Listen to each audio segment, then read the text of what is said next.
Let's get to the letters here. All right. Girl smokes a lot of weed.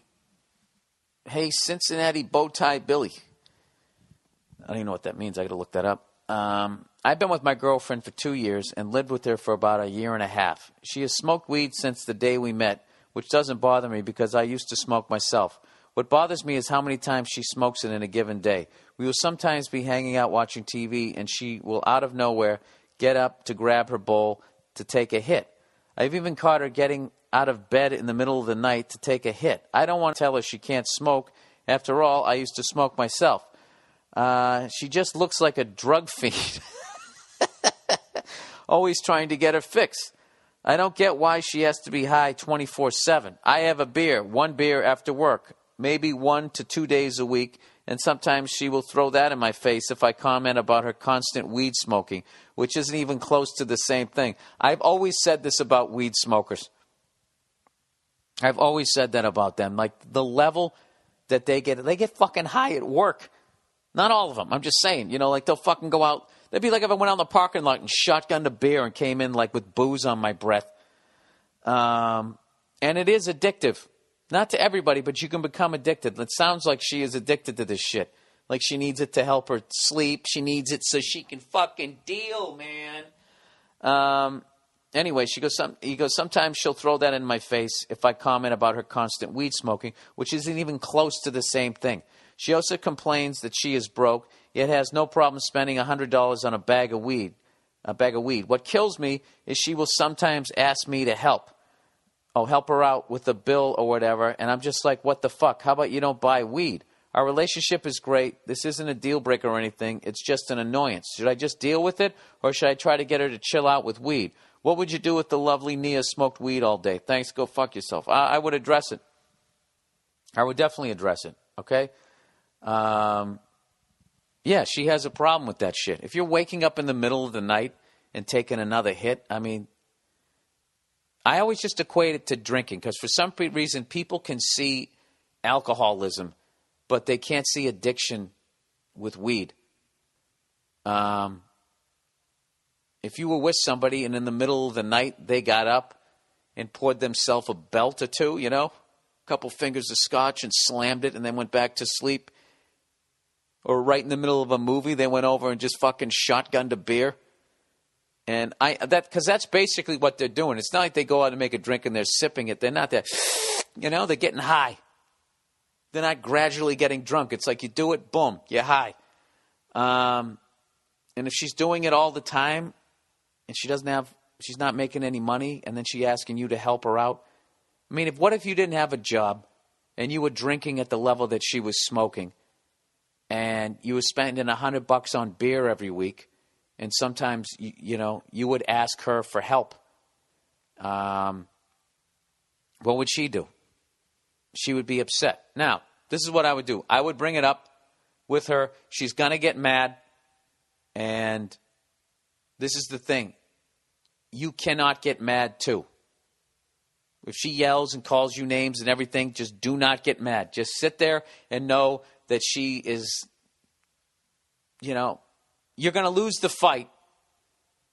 If you bring up her weed smoking and then she's like, what the fuck? You fucking blah, blah, blah, blah, blah. And then if you go to where the fuck she is there, you're going to lose. Because then it's become a name-calling thing, and, she has successfully gotten it out of the arena of what she's doing is fucked up. You just need to stay in the pocket and be like, listen, I don't mind that you smoke weed. I drink beer. Okay? But you are smoking weed 24/7. You're getting up in the middle of the night and you're smoking weed, and I'm worried about you. And you're asking me you're blowing $100 a week on weed, and you're asking me to help you out sometime.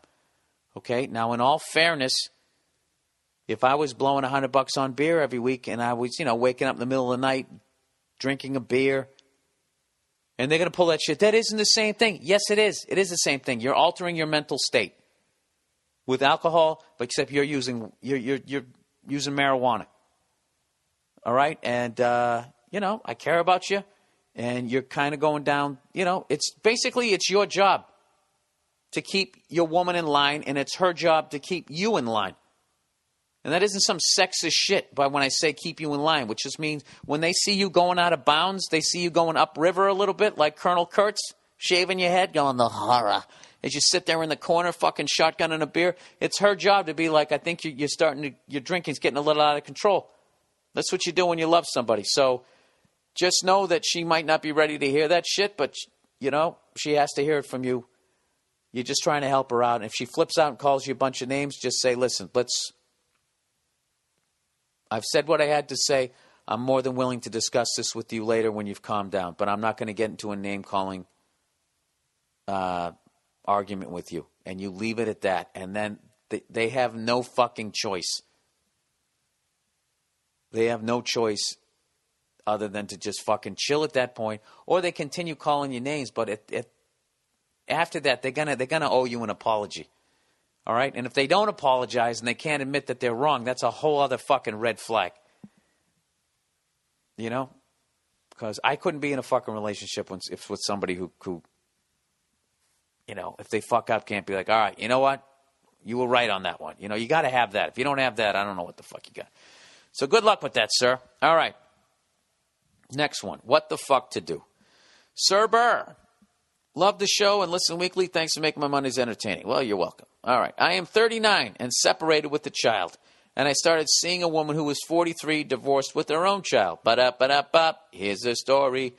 About 2 months into the relationship, we were getting serious and we started discussing a future together. However, our relationship started to erode about as quickly as it started, and we ended up breaking up after dating a total of 6 months. One of the reasons we ended things was that we didn't agree on wanting more kids. She wanted more, but I didn't. We ended on such a bad note that we agreed to not talk anymore. Okay, at this point I'm like, good. That was a very mature relationship. Early on, you said what you both wanted. You realized that you didn't. You wanted two different things, and you walked. Got a little ugly there for a second, but who gives a fuck? Anyways, he goes, as luck would have it, about 2 to 3 weeks after we broke up, she called me to tell me she is pregnant. Oh, my God. Wait a minute. She wanted more and I didn't. She pulled the goalie? Oh, dude, you didn't want more kids? You didn't use a condom? Oh, my God.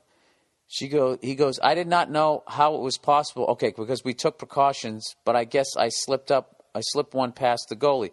I was devastated and worried because not only do I not want more kids, my current financial situation would limit me greatly in my ability to take care of my child and another child. My question to you is, what the fuck do I do? I would get a paternity test. Definitely get a paternity test to make sure it's yours. If you don't want to, that's a prayer. I'm not saying anything bad about this woman, but just, you got to throw the Hail Mary here and hope maybe you get lucky. He goes, my question to you is, what the fuck do I do? She doesn't want to have an abortion and told me that we should get back together and have the baby. Is she lying? She said if not, she would try to legally prevent me from being part of the child's life. As I was writing this, she was about 6 weeks pregnant, so a lot of time to stress about it. Yeah, dude, fuck all of that. She's going to, wait a minute. Let me just read the last paragraph of this. He goes, I'm not stupid enough to go to a comedian for advice. However, I do think you have an interesting perspective on life, and I'd love to hear your point of view. This situation has since been resolved. See below to see how it turned out, but answer the question before you see the result. Thanks and go fuck yourself. Well, I don't see the result here. Below, I'd love to know what happened. Jesus, now you're leaving me hanging and all my listeners. All right, here's my thing. If any woman said, you got me pregnant and I didn't want to be with her, and she said, if you don't live with me and we have a relationship, you'll never see the kid, I would just be like, that's no way to go into a relationship. Okay? You want to find love. Okay? And the way to find true love is not to hold somebody hostage.